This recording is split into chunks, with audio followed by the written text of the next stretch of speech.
Hi friends, so changing the headlight unit on my Java.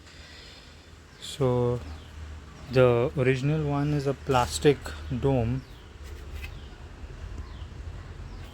that has been giving a lot of problems right from the beginning. I mean, it's cracked in a few places and not really reliable. So I'm going to install a metal one now, a metal dome.